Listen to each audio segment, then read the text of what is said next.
When people think of Jewish history in America, they usually picture crowded neighborhoods in cities like New York City.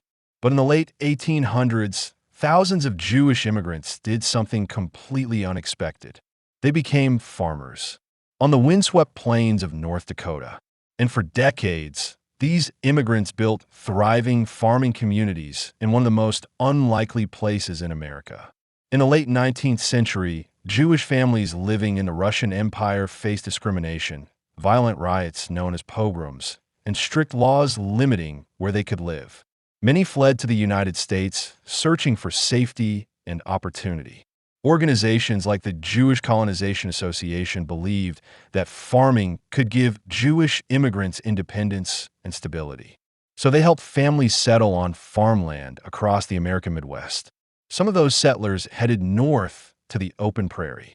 Beginning in the 1880s and 1890s, Jewish immigrant farmers established small agricultural communities across North Dakota.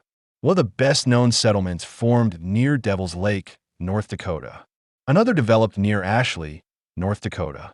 Families who had once lived in crowded towns of Eastern Europe suddenly found themselves plowing fields, raising livestock, and learning the demanding life of prairie farmers. It wasn't easy. Winters were brutal, and most settlers had never farmed before. But many of them adapted and succeeded. Even on the remote prairie, these farming communities preserved their culture and traditions. Small synagogues appeared in rural towns. Families kept kosher kitchens while raising cattle and growing grain. Hebrew and Yiddish could be heard alongside English on the North Dakota frontier. Jewish holidays like Passover and Hanukkah were celebrated in farmhouses surrounded by endless wheat fields. It was a remarkable blending of old-world traditions with life on the American frontier. But life on the prairie remained difficult. Farming required experience, equipment, and years of hard work. Many families struggled through droughts, economic downturns, and isolation.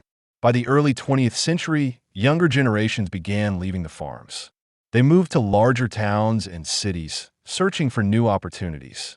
Gradually, many of the Jewish farming communities faded, but their story never disappeared.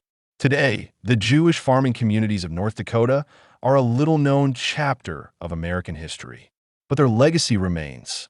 They proved that immigrants fleeing persecution could build new lives in the most unexpected places.